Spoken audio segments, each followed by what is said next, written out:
ఈ భాగంలో చైతన్యకి తన పూర్వజన్మ జ్ఞాపకాలు వచ్చాయి.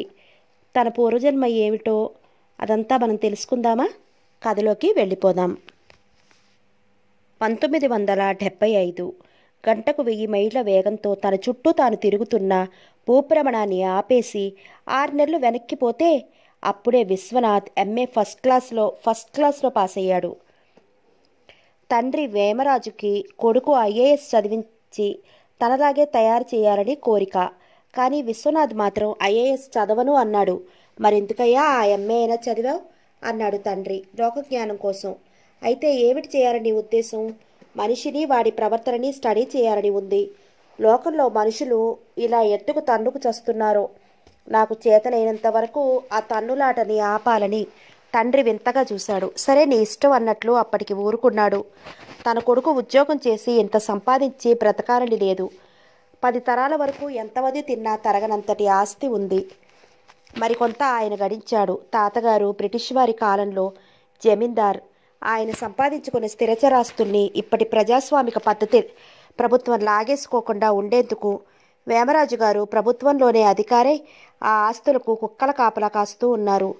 కొడుకిప్పుడు తన తర్వాత తనలాంటి హోదాలోకి రాకపోతే ఆ డబ్బు దశకం పోతుందనే భయం చాలా వరకు ఉన్నా చీఫ్ సెక్రటరీ కొడుకు కనీసం కలెక్టర్ అయినా అయితే మున్ముందు ఇంకా పెద్దవాడైపోతాడని ఆయన ఆశ.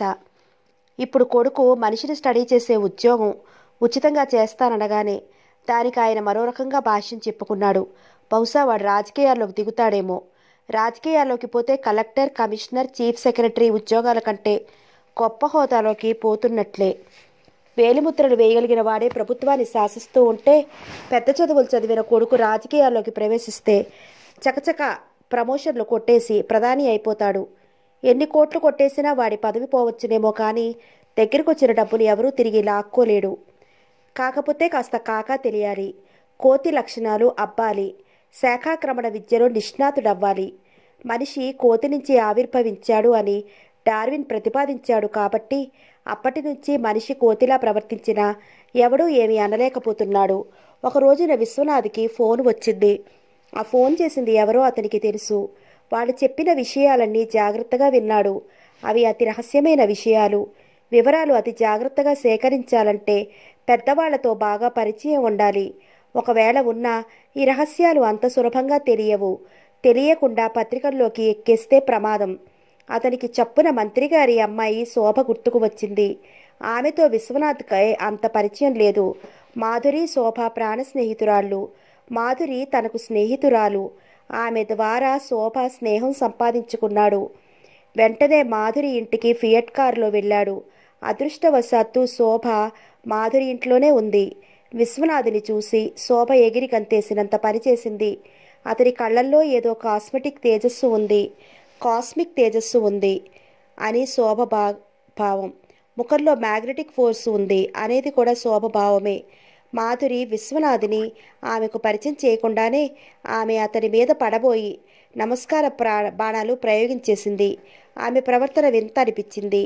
ఆమె వస్త్రధారణ, మాటల తీరును బట్టి ఆమె మనస్తత్వాన్ని అంచనా వేయ ప్రయత్నించాడు. ఆమె ప్రస్తుత సంప్రదాయాల్లో ఇమడలేదు. ఆమె ఊహించుకునే సొసైటీ ఈ జన్మలో ఇక్కడ అవతరించదేమో. కూర్చో అన్నయ్య అంది మాధురి విశ్వనాథాన్ని. మాధురి అతన్ని అన్నయ్య అని సంబోధించగానే శోభ సంబరపడిపోయింది. వాళ్ళిద్దరి మధ్య ఎలాంటి గ్రంథం లేదని ఆనందపడిపోయింది. కానీ ఏదో అనుమానం. చిన్న యాసిడ్ టెస్ట్ చేద్దామనుకుంది. ఏదో పనున్నట్లు ఎక్స్క్యూజ్ మీ అని బయటికెళ్ళి బయట గోడలో చెవిని పాతేసి వాళ్ళ మాటలు వింటోంది. శోభ నా బెస్ట్ ఫ్రెండ్, ఒట్టి అమాయకురాలు అంది మాధురి కాఫీ కప్పు అందిస్తూ. విశ్వనాథ్ కప్పు అందుకుంటూ చిరునవ్వు నవ్వాడు. అదేమిటన్నయ్య చిరునవ్వు నవ్వుతున్నావు? మళ్ళీ చిరునవ్వే సమాధానం. అంటే దాని గురించి ఏదో గ్రహించేశావన్నమాట. అయితే నాకు చెప్పవా? అప్పుడేనా? మరింకెప్పుడు? ఏది ఇప్పుడేగా పరిచయమైంది. ఎప్పుడు పరిచయమైనా మొదటి భావం ఏదో ఒకటి ఏర్పడి ఉంటుందిగా. తల ఊపాడు. అయితే చెప్పు, దాని గురించి నీ అభిప్రాయం దాచకుండా చెప్పాలి. ఇప్పుడప్పుడే కాదు. అంటే నువ్వు ఆమెను ప్రేమిస్తున్నావన్నమాట, అవునా? చెప్పలేను. చెప్పకపోవడం ఏమిటి? ఇంతకుముందు దాని గురించి చాలాసార్లే అడిగావు. అయితే ఏమిటి? ఏ భావమూ లేకపోతే దాని గురించి ఎందుకు అన్నిసార్లు అడుగుతావు? విశ్వనాథ్ ఏమని చెప్పాడో శోభకి సరిగా వినిపించలేదు. లోపలికి తొంగి చూద్దామంటే గోడలో బలంగా పాతేసుకున్న చెవి ఊడి రాలేదు. అన్నయ్య, ఒక మాట అడగనా అంది మాధురి. అడుగుతున్నావుగా. అడుగుతున్నాను, కానీ సరిగ్గా సమాధానం చెప్పటం లేదు. చెప్పగలిగితే నిజమైతే చెప్తా. నువ్వింతవరకు ఋష్యశృంగుడివి కదా. శోభను చూడగానే ఎందుకు అలా ఇష్టపడిపోయావు? విశ్వనాథ్ చిరునవ్వే సమాధానంగా ఊరుకున్నాడు. అదిగో, అన్నిటికీ ఆ పిచ్చి నవ్వేనా? నిజం చెప్పు. కొన్ని నిజాలు చెప్పకూడదు. అందులో నువ్వు ఐజీ గారి కూతురివి. ఇంతలో బయట నుంచి మాధురి అన్నయ్య కుమార్ రాజా వచ్చాడు. గోడలో చెవి పాతేసుకున్న శోభని చూశాడు. గదిలోకి చూశాడు. శోభ భుజం మీద ఒక్కటి తగలనిచ్చి గోడలో ఇరుక్కుపోయిన ఆమె చెవిని లాగేసి ఆ చెవి తాలూకు శోభని లాక్కుని గదిలోకి వచ్చాడు. ఏమిట్రోయ్ షేక్స్పియర్, నువ్వు మాధురి కలిసి పోలీస్ ఆఫీసర్ ఇంట్లోనే కుట్రను పడుతున్నారా అన్నాడు కుమార్ రాజా శోభ చెవి వదిలి. సమయానికి నువ్వు ఊడిపడ్డావు. ఒరే సన్ కింగు, ముందు ఇవాళ ఏ సినిమాకైనా 4 టికెట్లు కొని మమ్మల్ని సినిమాకి తీసుకెళ్ళు. ఏ సినిమా అయినా సరే, చివరికి తెలుగు సినిమా అయినా పర్వాలేదు అంది మాధురి. ఓకే, ముందు కారణం చెప్పు. ఈ క్షణం నుంచి నువ్వు విశ్వంని షేక్స్పియర్ అనటం మానేయాలి. అదే, వాడు ఫియర్కి షేక్ అవడం మానేశాడా అంటూ విశ్వనాథ్ పక్కన కూలబడ్డాడు సన్ కింగ్ అనబడే కుమార్ రాజా. ఏరా విశ్వం, ఎప్పుడు, ఎలా, ఎందుకు అంటూ ప్రశ్నల వర్షం కురిపించాడు. మాధురి శోభ వైపు విశ్వం వైపు చూసి సన్ కింగ్కి సైగ చేసింది. సన్ కింగ్ సైకాలజీ లెక్చరర్ అయినప్పటికీ మాధురి సింబాలిక్ సంజ్ఞల్ని విశ్లేషణ చేసుకోలేక వాటే అన్నట్లు చూశాడు. ఓరి బ్రూటా, ఈ మాత్రం నీ బుర్రకి అర్థం కావటం లేదా అన్నట్లు మాధురి అన్నగారి వైపు చూసింది. ఏమిటే మీ సివిల్ వార్ అంది శోభ ఏమీ తెలియనట్లు. చూపుని మాత్రం విశ్వనాథ్ నుంచి మరల్చకుండానే. ఇద్దరిని చూడమని మాధురి సన్ కింగ్కి సైగ చేసింది. ఓహో, అదా సంగతి అన్నాడు సన్ కింగ్. ఆహా, బేషుగ్గా అదే అంది మాధురి మెల్లగా. ఆ సుకుమారి చూపులు అప్పటికి అర్థమయ్యాయి సన్ కింగ్కి. ఓకే అని పెద్దగా అరిచేశాడు. శోభ మాధురి కంబైన్డ్గా ఉలిక్కిపడ్డారు. తూ అని గుండెలు చరుచుకున్నారు. ఎవరి గుండెల్ని వాళ్లే. వెంటనే సన్ కింగ్ థియేటర్కి ఫోన్ చేసి 4 టిక్కెట్లు ఉంచమని చెప్పాడు. ఐజీ గారు అబ్బాయి ఫోన్ చేయగానే అవతల రిసీవర్ ఎత్తిన థియేటర్ ఓనర్ టక్కును నిలబడిపోయి ఫోన్కే నమస్కారం చేసేసి అలాగే సార్ అని అరిచేశాడు. వాళ్ళ నలుగురు 7 గంటలకి థియేటర్కి వెళ్లారు. వాళ్ళు వెళ్లే వరకు చర్మ సౌందర్యం సబ్బుల అడ్వర్టైజ్మెంట్స్, దంతక్షయ నివారణ పేస్టుల ప్రకటనలు వేసి అప్పుడు ఐఎల్ఆర్ మొదలుపెట్టి ఆఖరిన సెన్సార్ సర్టిఫికెట్తో పాటు అసలు పిక్చర్ మొదలుపెట్టారు. సినిమాని ఏ భాషతో తీశారో వాళ్ళ నలుగురిలో శోభ ఒక్కదానికే అర్థం కావటం లేదు. అదే క్షణంలో అక్కడ జడ్జి జగన్నాథరావు గారి అమ్మాయి చైతన్యకు ఎందుకో ఏదో సినిమాకి వెళ్లాలనిపించింది. సమీరతో చెప్పింది.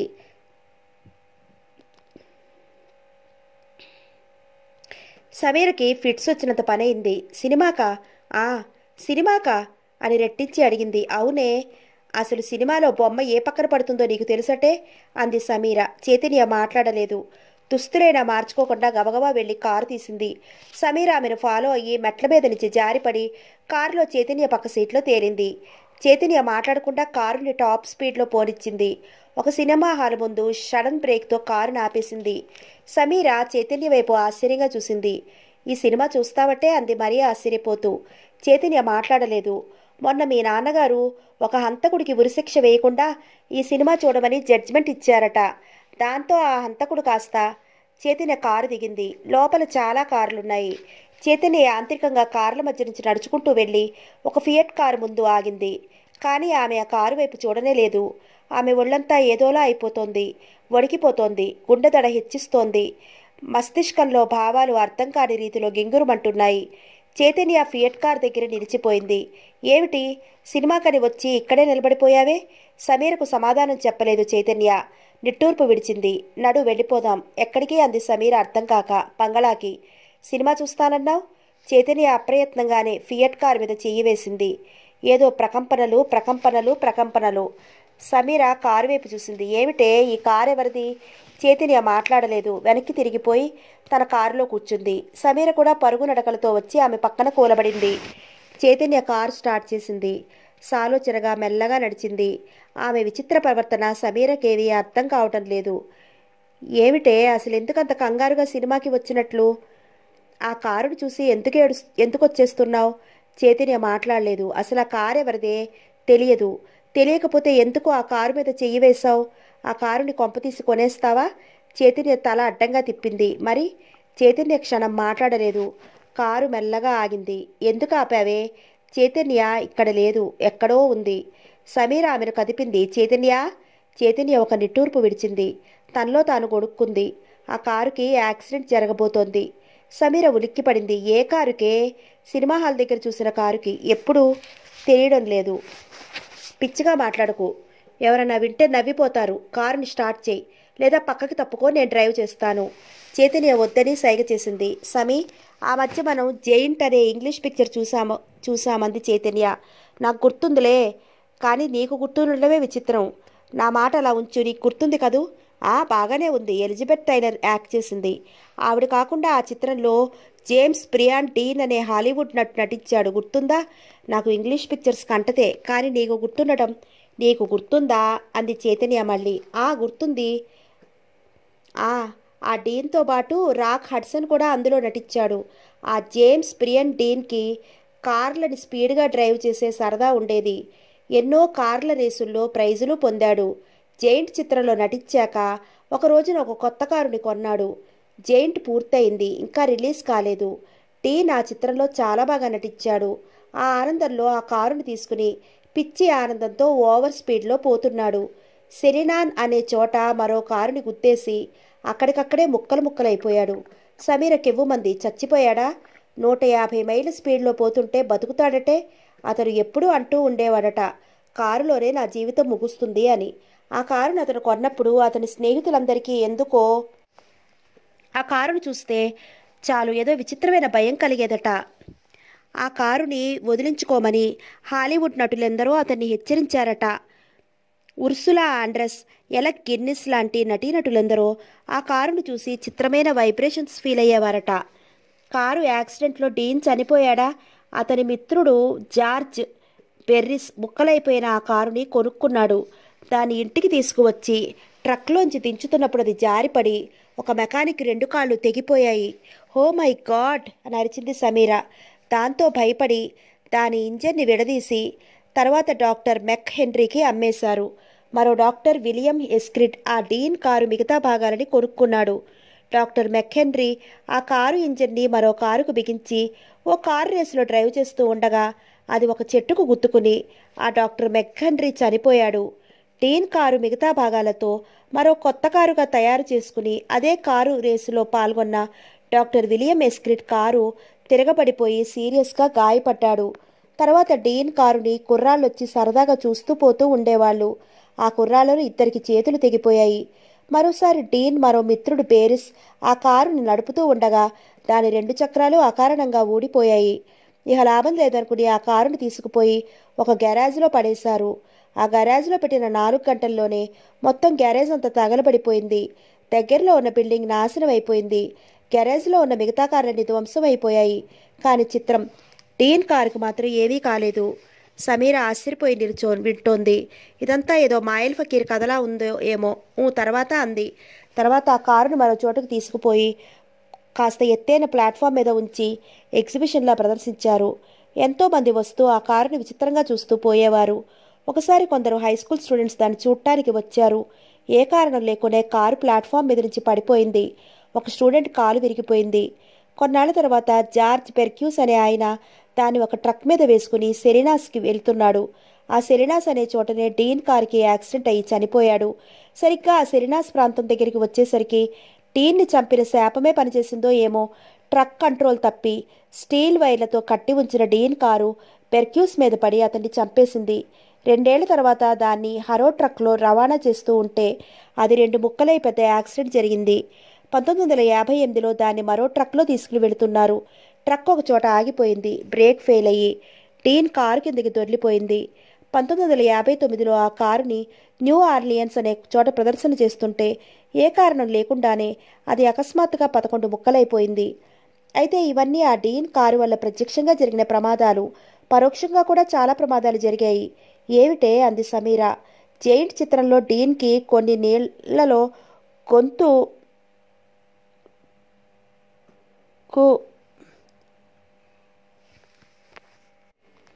జెయింట్ చిత్రంలో డీన్కి కొన్ని సీన్లలో గొంతుకి నొప్పి వచ్చిన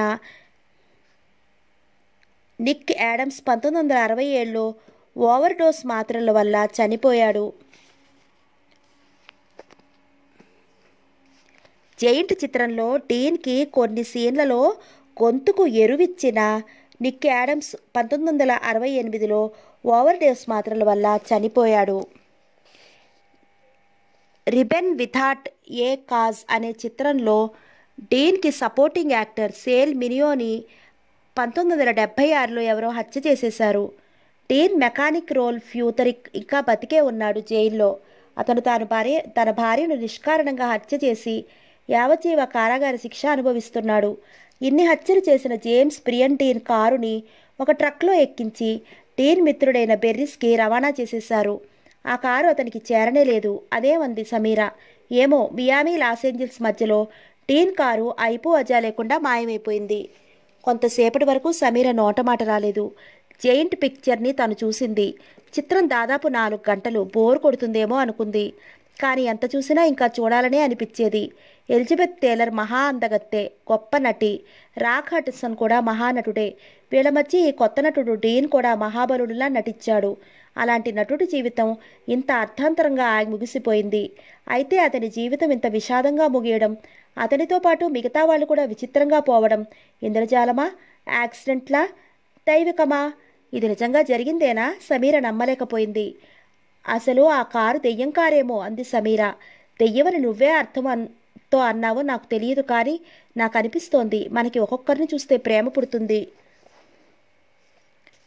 మరొకరిని చూస్తే అసహ్యం కలుగుతుంది. అలాగే నిర్జీవ పదార్థాలకి కూడా నెగిటివ్ ఫోర్స్ ఉండాలి. ఆ డీన్ కారు జర్మనీలో ఫోర్సక్ ఫ్యాక్టరీలో తయారైనప్పుడు ఏవైనా జరిగిందా, లేక ఆ కారుని ఓడలో తీసుకొస్తున్నప్పుడు దిష్టి లాంటి నెగిటివ్ ఫోర్సులు తగిలాయా? మనకి తెలియదు. సైన్స్కి రుజువులు కావాలిగా మరి. చైతన్య కారుని స్టార్ట్ చేసింది. కొంత దూరం వెళ్ళాక సమీర అడిగింది, చైతన్య, నువ్వు అకస్మాత్తుగా సినిమాకని బయలుదేరావు. ఫియట్ కారుని చూశావు. ఆ కారుకేదో ప్రమాదం జరగబోతోందని డీన్ కారు గురించి చెప్పావు. డీన్ కారు లాగానే ఆ ఫియట్ కారుకి కూడా ఏదైనా శాపం ఉందా? శాపమో గీపమో ప్రమాదం మాత్రం జరగబోతోంది. కానీ ఆ ప్రమాదం మాత్రం ఎప్పుడు ఎక్కడ జరుగుతుందో తెలియటం లేదు. మన భూగ్రహం మీద కాలం వేరు, విశ్వంలో కాలం వేరు అయి ఉండాలి. అసలు నీకు ఈ విషయాలు ఎలా తెలుస్తున్నాయే? చైతన్య క్షణం మాట్లాడలేదు. తర్వాత అంది, 1912లో టైటానిక్ అనే పెద్ద ఓడ మునిగిపోతుందని కొన్నేళ్ల ముందుగానే జోస్యం చెప్పిన విన్మెంట్ టర్వే అనే ఆయన భూత భవిష్యత్ కాలాలు మనోనేత్రం ముందు ఎలా కనిపిస్తాయో వర్ణించాడు. ఫ్రేమ్స్ మీద చెక్కినట్లు చిత్రాలు కదులుతూ కనిపిస్తే అవి భూతకాలంలో జరిగిపోయిన సంఘటనలన్నీ, పాలిపోయిన నీలిరంగు ఫోటోగ్రాఫిక్ ఫిల్మ్ మీద కనిపించినట్లు కనిపిస్తే అవి భూత భవిష్యత్ కాలంలో జరగబోయే సంఘటనలన్నీ చెప్పాడు. మరి నీకు ఆ కారుని చూసినప్పుడు ఏమనిపించింది? తెలియటం లేదు. కారు ప్రమాదం జరగబోతోంది అని అనిపించింది. అలా అనిపించినప్పుడు నువ్వు వాళ్ళని వారించి ఆపలేవా? చైతన్య చిరునవ్వు నవ్వి తల అడ్డంగా తిప్పింది. వాళ్ళతో చెప్పినా ప్రయోజనం ఉండదు. పోనీ చెప్పకూడదు? చెబితే పిచ్చిదానిలా చూస్తారు. అయినా జరిగేది జరక్కమానదు సమీరా. మరి సమీర క్షణం మౌనం. ఇంతకీ యాక్సిడెంట్ జరిగితే ఆ కారులో వాళ్ళు చచ్చిపోతారా? చైతన్య మాట్లాడలేదు. సినిమా చూస్తున్నంతసేపు శోభ విశ్వనాథ్ని ఎలకలా గొలికేస్తూనే ఉంది. పడుచు వేషంలో హీరో 16 ఏళ్ల హీరోయిన్ని ఏనుగులా తొక్కేస్తున్నాడు తెర మీద. ఆ దృశ్యాన్ని చూస్తూ శోభ విశ్వనాథ్ని కమ్మరి పురుగులా తొలిచేస్తోంది. తెర మీద విలనుడు పడుచు హీరోయిన్ని పట్టుకుని కొమ్మరిలా దాచేయడానికి తెగ ప్లాన్లు వేసేస్తున్నాడు. శోభ విశ్వనాథ్ని గబ్బెలలా పట్టుకుని వేలాటానికి ప్రయత్నిస్తోంది. విలన్ కొడుకు చిన్న విలనుడు హీరోయిన్ చీర పట్టుకుని కండచీవలా కుట్టేస్తున్నాడు తెర మీద. తెర మీద హీరో గారి కోతి చేష్టలన్నీ చూస్తూ తెగ విట్లు వేసేస్తోంది శోభ. హీరోయిన్ తండ్రి ఒట్టి వెధవే అయినా ప్రజల మీద, నాయకుల మీద యమవిట్లు వేసేస్తున్నాడు. మధ్యలో చిన్న విలనికి హీరోకి చిన్న ఫైట్ జరిగింది. శోభ విశ్వనాథ్ని ఎమోషన్లో గుబీ గుత్తేస్తోంది. సినిమా సీట్లలో తరతరాలుగా బంధుమిత్ర సపరివారంగా కాపలాలుంటున్న నల్లులు కింద నుంచి పుటుకుమని పొడిచి పారేస్తున్నాయి.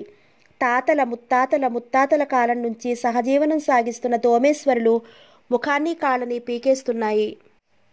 విశ్వనాథ్ అన్నీ భరిస్తున్నాడు. తప్పదు. శోభ స్నేహం సంపాదించాలి. ఆమె ద్వారా పెద్దలు చేస్తున్న అన్యాయాలని తెలుసుకోవాలి. ఆమె తండ్రి చేస్తున్న దొంగల దోపిడీని సాక్ష్యాలతో పాటు పట్టుకోవాలి. ఫైళ్ల నకళ్ళు తన దగ్గర ఉంచుకుని వీళ్ళ బ్రతుకుల్ని పత్రికల్లోకి ఎక్కించాలి. ఒక ఆడపిల్ల ద్వారా ఈ రహస్యాలను తెలుసుకుని ప్రజలకు విపులంగా చెప్పడం అన్యాయమే అయినా తప్పదు. ఈ కుహనా నాయకుల కుయుక్తుల్ని వెల్లడి చేయాలి శోభగారు అన్నాడు. ఆమె అతని దగ్గరగా వాలింది. 2 రోజుల క్రితం మీ బంగళాకి గుణేశ్వరరావు గారు వచ్చారా? ఏ గుణేశ్వరరావు? జూట్ మిల్ ఫ్యాక్టరీ యజమాని. ఆమె మరింత దగ్గరగా జరిగింది. కానీ ఆ గుణేశ్వరుడు గురించి చెప్పలేదు. తెర మీద హీరో హీరోయిన్ని కావలించుకున్నాడు. శోభ ఎమోషన్తో ఊగిపోయి విశ్వనాథ్ చేతిని నొక్కేస్తోంది. ఒంపు సొంపుల 16 ఏళ్ల పడుచు హీరోయిన్ హీరో కౌగిట్లో ఇమిడిపోయి అతని కౌగిట్లోనే తెగ నటించేస్తోంది అవధుల మేరకు. ఏమిటి దాని వెధవ యాక్టింగ్, చిచి అని అరిచింది శోభ విశ్వనాథ్ చెయ్యిని మరింత నలిపేస్తూ. శోభ గోలని మాధురి భరించినంతసేపు భరించింది. చుట్టూ ఇంకా జనం ఉన్నారన్న ఇంగితమన్నా లేదేం దీనికి? మినిస్టర్ కూతురైనందుకు ఎంత హుందాగా ఉండాలి? శోభ అని వారించినా లాభం లేకపోయింది. ఒసేవ్, నువ్వు ఆ తెర మీదకి జంప్ చేసి ఆ హీరోయిన్ని లాగి పారేసి నువ్వు నటించవే అంది మాధురి కోపంగా. షూర్ మీ నాన్నగారు పోలీస్ ఆఫీసరేగా, చాలా డబ్బు వెనకేసి ఉంటారు. ఆయన సినిమా ప్రొడ్యూస్ చేయమను అని విట్టేసింది శోభ. హీరో మా విశ్వం అన్నయ్యేనా అంది మాధురి. ముందు సీట్లో కూర్చుని స్టూడెంట్స్ వీళ్ళ బోరుని గంట నుంచి భరిస్తున్నారు. ఒకడు వెనక్కి తిరిగి, నేను హీరో వేషం వేస్తే మీకేమైనా అభ్యంతరమా మేడం అన్నాడు. శోభ ముందు ఆశ్చర్యపోయినా తర్వాత తేరుకుని హాలు జడుసుకున్నట్లు అరిచేసింది. Shut up you dirty pig. దాంతో థియేటర్ మొత్తం అంటుకుంది. కుమార్ రాజా నోరు చెయ్యి చేసుకున్నాడు. స్టూడెంట్స్ కూడా నోళ్ళు షర్ట్లు విప్పేశారు. గోలకి పిక్చర్ ఆగిపోయింది. పోలీస్ స్టేషన్కి ఫోన్ చేయడానికి కుమార్ రాజా తయారయ్యాడు. స్టూడెంట్స్ హాస్టల్స్కి కబురు పంపించేందుకు తయారయ్యారు. హాల్ ఓనర్ ఎత్తే నోరు బాదుకున్నాడు.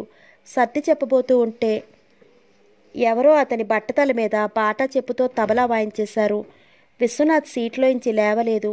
స్థిమితంగా శాంతంగా కూర్చుని జనతత్వాన్ని విశ్లేషణ చేసుకుంటున్నాడు. థియేటర్ ఓనర్కి స్టూడెంట్స్ తత్వంలో బాగా పరిచయం ఉంది.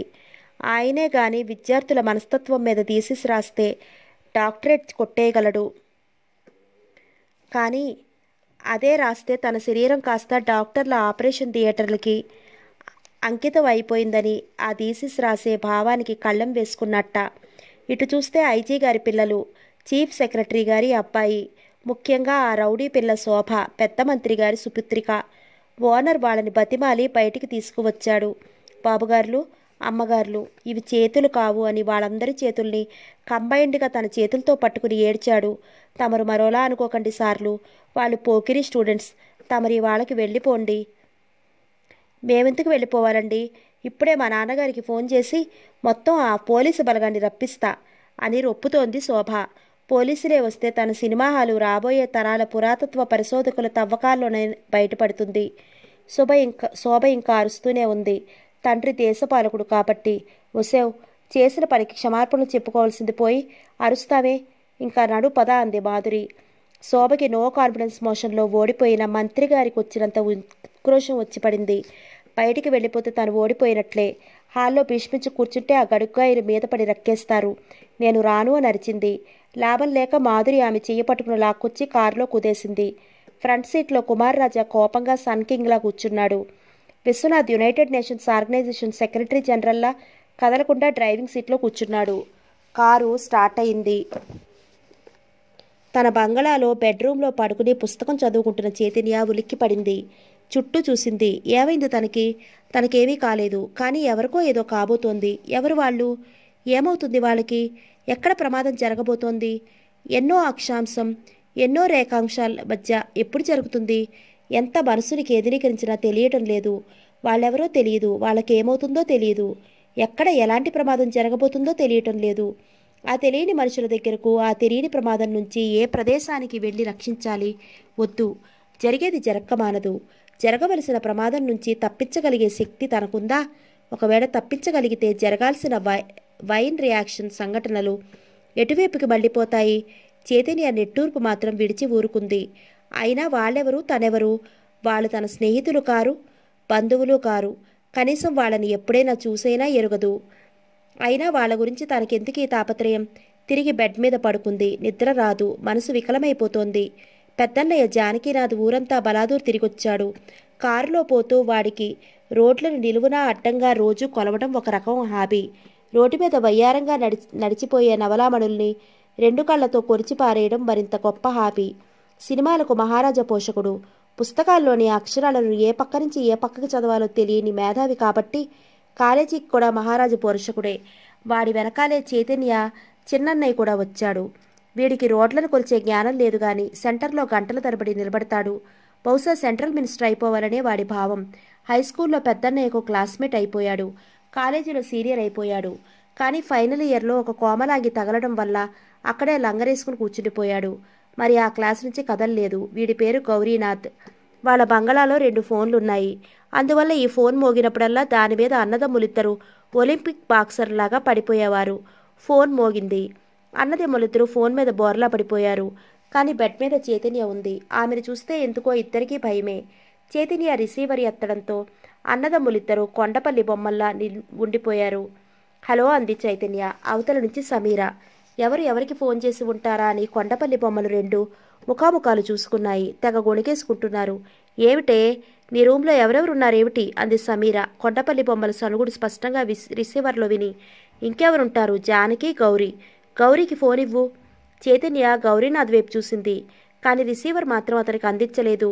చైతన్యకు టక్కునేదో షాక్ కొట్టినట్టు అనిపించింది. అలాగే ఉండిపోయాడు.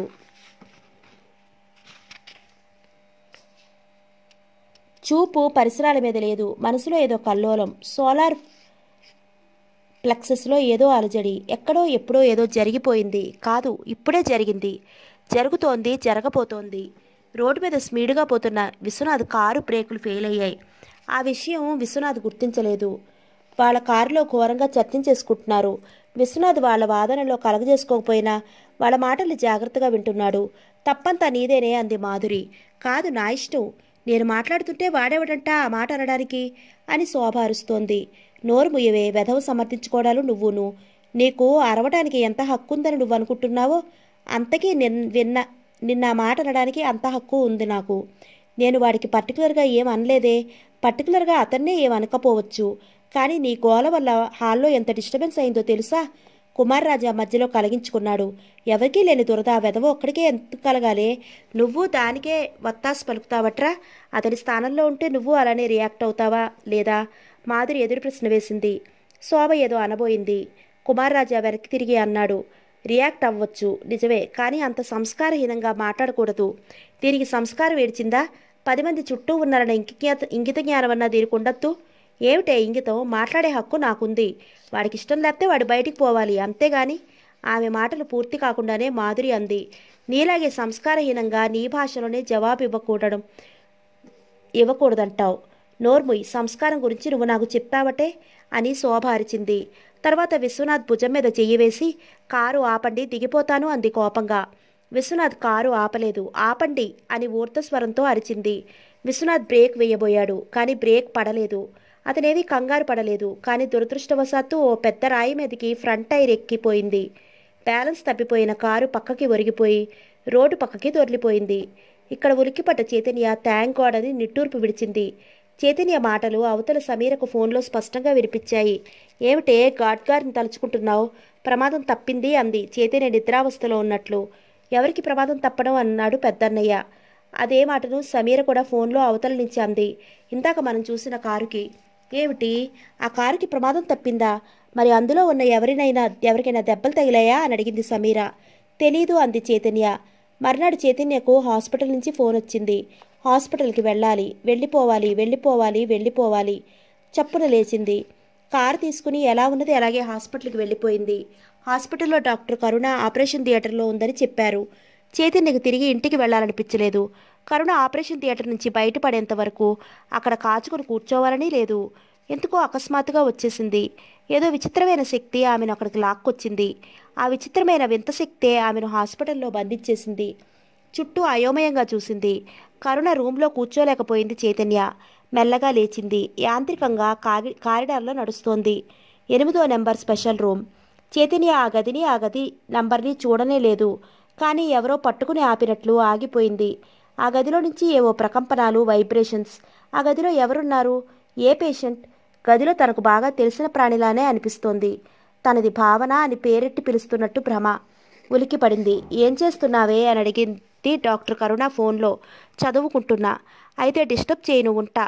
అసలు నువ్వెందుకే ఫోన్ చేసావు? ఏం లేదు, ఇందాక హాస్పిటల్కి కారులో వస్తుంటే కారులో ఒక పుస్తకం దొరికింది. ఏమిటా పుస్తకం? పునర్జన్మ, రీఇన్కార్నేషన్. నీకు అలాంటి పుస్తకాలంటే ఇష్టం కదా, నీకు ఇద్దామని ఉంచాను. నాకు స్పెషల్ డ్యూటీ వేశారు, లేకపోతే నేనే నీ దగ్గరికి వచ్చి ఇచ్చి ఉండేదాన్ని. నువ్వు రానవసరం లేదులే, నేను వీలున్నప్పుడే తీసుకురా, నీకు వీలున్నప్పుడే తీసుకురా. ఉంటా మరి. డాక్టర్ కరుణ ఫోన్ పెట్టేసింది. చైతన్య అప్పుడు చదువుతున్న పుస్తకం పేరు మిరాక్యులస్ యూనివర్స్, విచిత్ర విశ్వం. సబ్జెక్ట్ వింతగా ఇంట్రెస్టింగ్గా ఉంది కాబట్టే కరుణ ఫోన్ చేసినా ముక్తసరిగా చైతన్య మాట్లాడింది. కానీ ఫోన్ వచ్చాక ఎందుకో చైతన్యకి తను చదువుతున్న పుస్తకం మీదకి దృష్టి పోలేదు. మనస్సు హాస్పిటల్ వైపుకు పోతోంది. తన పేరు చైతన్య కదా, మరి ఈ భావన ఏమిటి? కేవలం అది తన భ్రమేనా? ఆమె అక్కడి నుంచి కదలలేకపోయింది. ఎందుకో ఆమె నుంచి చిరంజీవి అన్న మాట వెలువడింది. ఉలిక్కిపడింది. చిరంజీవి ఏమిటి? ఆమె భుజం మీద ఎవరో తట్టారు. చైతన్య వెనక్కి చూసింది. డాక్టర్ కరుణ. ఏమిటే నువ్వు వచ్చేసావు? పుస్తకం కోసమా అంది కరుణ. కాదన్నట్లు తలూపింది చైతన్య.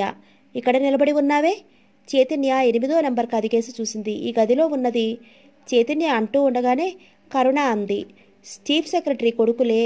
ఒళ్ళు తెలియకుండా కారు డ్రైవ్ చేశాడు, యాక్సిడెంట్ అయింది. చాలా సీరియస్గా ఉంది కండిషన్. బహుశా బ్రతకడేమో. బ్రతుకుతాడు అంది చైతన్య గొణుకుతున్నట్లు. అఫ్కోర్స్ తండ్రి చీఫ్ సెక్రటరీ కదా, అమెరికా కన్నా తీసుకుపోగలడు. కోమాలో ఉన్నాడు ప్రస్తుతం అని చైతన్య చేయి పట్టుకుని తన గదిలోకి తీసుకువెళ్ళింది కరుణ. కరుణ టేబుల్ మీద ఉన్న రీఇన్కార్నేషన్ పుస్తకాన్ని చైతన్యకు అందించింది. ఆ పుస్తకాన్ని తాగగానే చైతన్యలో ఏదో ప్రకంపనాలు. ఈ పుస్తకం ఏమో ఎవరిదో తెలియదు. రోడ్డు పక్కన దొరికింది. పుస్తకం మీద పేరు లేదు. చైతన్య పుస్తకం పేజీలు తిప్పింది. పుస్తకాన్ని అంతని ఆ పుస్తకం కొన్న మనిషి చదివే ఉండాలి. ఏ పేజీ ముట్టుకున్నా చైతన్యలో ప్రకంపనాలు రగులుతున్నాయి. మరి నేను వెళ్ళొస్తానే అని చైతన్య లేచి పుస్తకం తీసుకుని వెళ్ళిపోయింది. బంగ్లా లాన్లో సమీర కారు కారిన పిల్ల తిరుగుతోంది. చైతన్య ఆమెను చూసినా ఆమెను పలకరించకుండా లోపలికి పోయి బెడ్ మీద వాలిపోయింది. ఏమిటే, చూసి కూడా నన్ను పలకరించకుండా వచ్చేసావు అనుకుంటూ సమీర వచ్చింది. బెడ్ మీద కూర్చోమని సైగ చేసి పుస్తకాన్ని సమీరకు ఇచ్చింది చైతన్య. సమీర పుస్తకాన్ని తీసి పేజీలు తిప్పింది. సమీ, ఆ పుస్తకాన్ని ముట్టుకున్నప్పుడు నీకేం అనిపించలేదా? ఏమనిపిస్తుంది? పుస్తకం అనిపిస్తుంది. వాసన చూస్తే పేపర్ వాసన వస్తుంది. అది కాదే, నేను చెప్పలేకపోతున్నాను. కానీ నేను ఏ వస్తువును తాకినా నాకు దానికి సంబంధించిన గత చరిత్ర అంతా తెలిసినట్లుగా తెలిసి వెంటనే మర్చిపోతున్నాను. ఏవో వైబ్రేషన్స్, ఏవో ప్రకంపనాలు. అబ్బబ్బా, నీ వైబ్రేషన్స్తో చంపుతున్నావే. కాసేపు దయచేసి ఆ పిచ్చి ప్రకంపనలు జాస ఆపుదు అని పుస్తకం వైపు చూసి, అసలు నీకు పుస్తకం ఎక్కడ దొరికిందే అంది విశ్వంలో. సమీర కోపాన్ని అభినయిస్తూ లేచిపోయింది. తల్లి, నీకో దండం పెడతాను, నన్ను వదులు, లేకపోతే నీ వైబ్రేషన్స్కి నేను వైబ్రేట్ అయిపోతాను. చైతన్య ఆమె చేయి పట్టుకుని కూర్చోబెట్టింది. జస్ట్ ఒక చిన్న రిక్వెస్టే. ఈ పుస్తకం నువ్వు చదువుతూ ఉండు, నేను వింటాను. ఒకవేళ నిద్రపోయాననుకో లేపకు. చదువుతూ మరో పని కూడా చేయనా ఏమిటి? నీ కాళ్ళు పడుతూ ఉంటాను, మరీ హాయిగా నిద్రపోతావు. హాస్యం కాదే. ఈ పుస్తకాన్ని చూడగానే నాకేవేవో విచిత్రమైన భావాలు కలుగుతున్నాయి. నువ్వు చదువుతున్నావనుకో, నాలో శబ్దాలు కలిగించే దృశ్యాలేమిటో నీకు చెప్తాను. Just a simple experiment please. Sameera ఏమనుకుందో. సరే పవళించు అన్నది. సమీర పుస్తకం తీసుకుంది. ఒకసారి పేజీలన్నీ గిర్రుని తిప్పింది. 620 పేజీలు ఉన్నాయి. ఏమిటి, ఈ 620 పేజీలు చదవాల్సిందేనా? అవసరం లేదే. నాకు నిద్ర పట్టేట్టు అనిపిస్తే నువ్వు చదవడం ఆపేసేయి. నువ్వు లేపకు, నన్ను లేపకు, నువ్వు వెళ్ళిపో. సమీర మాట్లాడకుండా పుస్తకాన్ని చదవటం మొదలుపెట్టింది. మొదటి పేజీ అయినా పూర్తిగా కాకుండానే చైతన్య నిద్రలోకి జారుకుంది. అది నిద్ర కాదు, మెలకువగానూ లేదు. పరిసరాలు తెలుస్తూనే ఉన్నాయి, తెలియటం లేదు కూడా. సమీర మాటలు వినిపించడం లేదు కూడా. సమీర నుండి వస్తున్న శబ్దాలు ఏవేవో ఆకారాలని ఏకాంతంలో అనుభవిస్తున్న చైతన్య మరో నేత్రం ముందు సృష్టిస్తున్నాయి. చైతన్య వెనక్కి కాలంలో పోతోంది. అప్పుడు ఆ కాలంలో, ఆ స్థలంలో, ఇప్పుడు ఇక్కడ ఈ కాలంలో ఉన్న చైతన్య పేరు చైతన్య కాదు, భావన. అవును, భావన. ఆ భావనకు మరో మనిషికి పెళ్ళవుతోంది. బంధుమిత్రులు, పురోహితుల మంత్రాలు, భావన తల్లిదండ్రులు స్పష్టంగా చైతన్యకు కనిపిస్తున్నారు. వరుడి పేరు చిరంజీవి. అవును, చిరంజీవి. ఇందాక హాస్పిటల్లో 8వ నెంబర్ గది దగ్గర స్పష్టంగా వినిపించిన పేరు చిరంజీవి. అతను తననే భావన అని పిలుస్తున్నట్లు అనిపించింది. పెళ్లి అవుతోంది. చిరంజీవి భావన మెడలో మంగళసూత్రం కట్టాడు. అక్షింతలు, బాజా భజంత్రీలు, పురోహితుని మంత్రాలు. 1917. ఈ జన్మలో ఆమె పేరు చైతన్య, క్రిత జన్మలో ఆమె పేరు భావన. క్రితం జన్మ, ఈ జన్మ, రాబోయే జన్మ అని జన్మలు అని కంటే భూగ్రహం మీద కాలం అనే పెద్ద పొడుగాటి గీతలో ఒక చుక్క దగ్గర పుట్టి ఆ గీత మీద కొంతకాలం బ్రతుకు ప్రయాణం చేసి మరో చుక్క దగ్గర తనువును చాలించినప్పుడు ఈ మధ్య జరిగిన కాలపు గీతని జన్మ అనుకుంటే సరిపోతుందేమో. ప్రతి ప్రాణికి ముఖ్యమైన ప్రాథమిక ప్రమాణం జీవకణం. మానవుడి మెదడులో 3000 కోట్లు, రక్తంలో ప్రతి 10 లక్షల కోట్ల జీవకణాలుంటాయి. వీటికి వృత్తిక్షయాలుంటాయి. కాలంలో ప్రాణి బ్రతుకుతున్నప్పుడు ఈ జీవకణాలు క్రమేపీ క్షీణించిపోయి మనిషి మరణిస్తాడు. అయితే ఏ శక్తి ఉంటే ప్రాణి జీవించి ఉన్నట్లు, ఏ శక్తి పోతే వాడు చనిపోయినట్లు? ఆ శక్తి ఎక్కడి నుంచి వచ్చి ఉంటుంది? చనిపోయాక ఎక్కడికి పోతుంది? ప్రస్తుతం చైతన్య పేరుతో ఉన్న ఆమె క్రితకాలంలో భావన పేరుతో బ్రతికిందని ఆమె భావం. అలానే ఆమె కలకంటోంది. భావన వెనుక ఎప్పుడో జరిగిపోయిన కాలంలో ఎప్పుడూ ఒకే రకమైన కళ తిరిగి వస్తూ ఉండేదని ఇప్పటికీ చైతన్యకు అనిపిస్తోంది.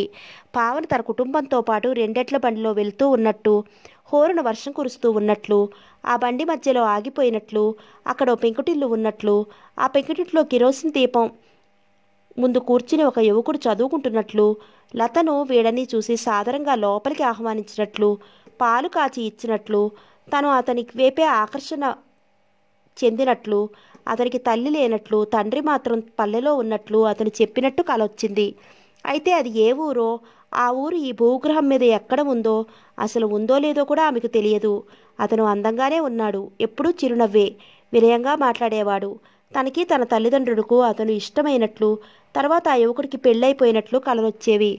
పెళ్లి కలలో అంటారు. అంత ముఖ్యమైన ఆనందకరమైన తంతు కలలో ఎందుకు కనిపించకూడదో ఆమెకు అర్థమయ్యేది కాదు.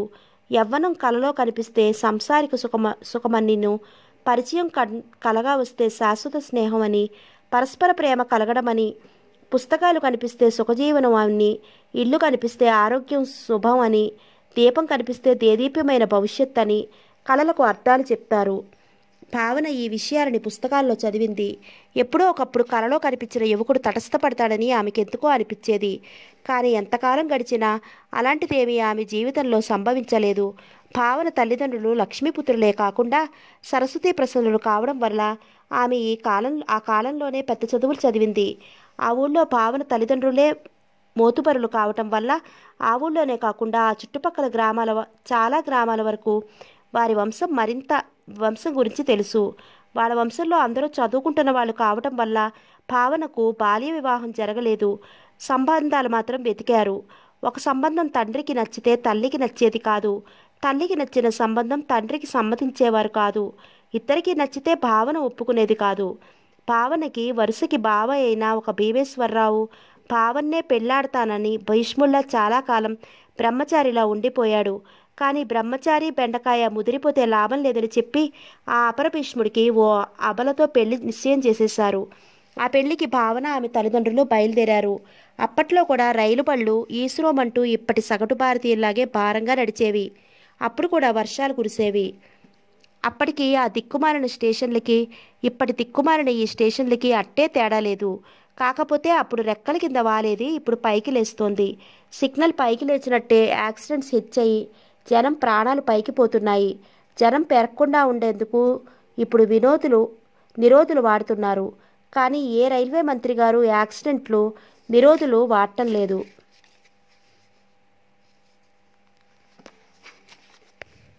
స్టేషన్ నుంచి భావన మేనత్తగారి పల్లెటూరి 10 మైళ్ళ దూరం ఉండేటప్పుడు ఇప్పుడు పొలిమారలు జరిగి 8 మైళ్ళే అయ్యి 2 మైళ్ళు దగ్గర పడింది. నేనేమి ఫలానా బండిలో బయలుదేరి వస్తున్నాను అని భావన తండ్రికి రాసిన కార్డు ముక్క భావన చనిపోయే ముందు అందిందని పత్రికల్లో పడింది. ఉత్తరం అప్పుడు అందలేదు కాబట్టి వాళ్ళు స్టేషన్కి బళ్ళు పంపలేదు. భావన వాళ్ళు బండి దిగి బళ్ళ కోసం చూసి ఓ 2 ఎడ్ల బండి కట్టించుకుని ఆ పల్లెటూరికి బయలుదేరారు. బండి కదలగానే ఆకాశంలో మేఘాలు వర్షాయి. బండి 3 మైళ్ళ దూరం వెళ్ళగానే వర్షం కురవడం మొదలుపెట్టి 5 మైళ్ళు రాగానే కుంభవృష్టి అయింది. అసలే మట్టి రోడ్డు. వరుణదేవుడికి కోపం వస్తే అది బురద గుంట అయిపోతుంది. సూర్య భగవానుడికి సరదా పుడితే ఇప్పటి ఫేస్ పౌడర్లా తయారైపోతుంది. ఆ రోడ్డు ఇప్పుడు చదువురాని క్షణానికో పార్టీ మార్చే ఎమ్మెల్యేలా ఉంది. ఇక బండి కదిలే సూచనలేవి కనిపించలేదు. అదీ కాక కాస్త దూరంలో ఒక పిచ్చేరు ఉంది. చిరుకు పడితే చాలు అది చిరునృత్యం మొదలు పెడుతుంది. కుంభవృష్టి అయితే శంభో కంకరుల్లా ప్రళయనాట్యం మొదలు పెడుతుంది.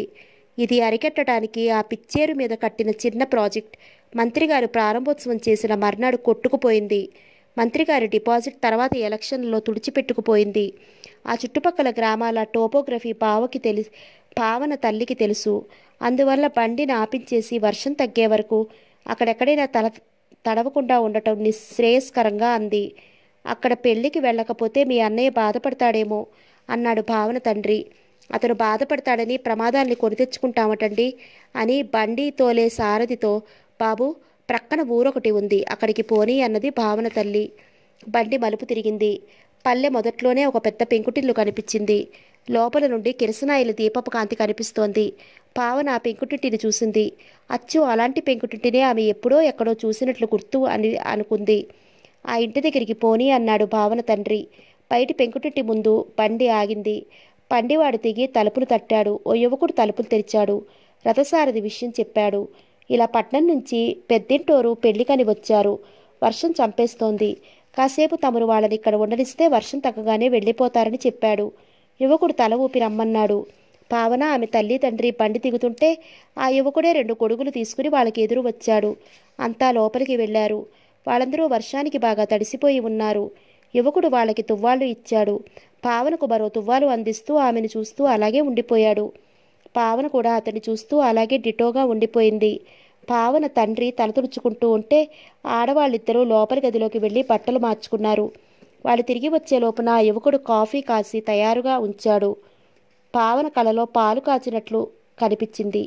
ఈ మధ్యలో భావన తండ్రి ఆ యువకుడి హిస్టరీ ఆటోబయోగ్రఫీ లాగి పారేశాడు. యువకుడి పేరు చిరంజీవి. తల్లి లేదు. తండ్రి మరో పెళ్లి చేసుకున్నాడు. పక్క ఊళ్ళో వ్యవసాయం చేస్తున్నాడు. చిరంజీవి లా చదివి పట్నంలో లాయర్గా పనిచేస్తున్నాడు. అప్పుడు స్వాతంత్ర్యోద్యమం మహా జోరుగా ఉండేది. ఒక స్వాతంత్ర యోధుడిని తెల్లదొరలు నిష్కారణంగా అరెస్ట్ చేశారు. ఆ కేసును చిరంజీవి టేకప్ చేశాడు. అది స్టడీ చేసేందుకు ప్రశాంతంగా ఉన్న పల్లెకు వచ్చి లా పుస్తకాలు చూస్తున్నాడు. చిరంజీవి ఇవాళ తిరిగి పట్నం వెళ్ళిపోవాలి. కానీ ఎందుకో ఆగిపోయాడు. బయలుదేరి ఉంటే వర్షంలో ఎక్కడ చిక్కుబడిపోయేవాడో. చిరంజీవి వంట ప్రయత్నం మొదలుపెట్టాడు. కానీ భావన తల్లి వారించింది. వాళ్ళు పెళ్లికని వేసి తీసుకొచ్చిన స్వీట్స్ తిన్నారు. పెంకుటిల్లే అయినా ఇల్లు పెద్దదిగానే ఉంది. ఒక గదిలో చిరంజీవి ఆడవాళ్ళిద్దరికీ పక్కలు వేస్తూ ఉంటే భావన తల్లి వారించింది. వద్దు బాబు, నిద్రగాని పట్టేస్తే పెళ్లి తెల్లవారి 3ంటికి, సమయానికి అందుకోలేము. ఆ వర్షంలో అలానే ఆ రాత్రంతా ఆ మర్నాడు అలాగే కురుస్తూ ఉంటేనే బాగుండనిపించింది భావనకు. వాతావరణం హాయిగా ఉంది. చెట్ల మీద నుంచి నేల మీద నుంచి హోరున వీస్తున్న గాలి వింత అనుభూతుల్ని కలిగిస్తోంది. పోనీ కాసేపు రెస్ట్ తీసుకోండి, వర్షం ఆగిపోగానే వెళ్ళిపోతురు గాని అన్నాడు చిరంజీవి.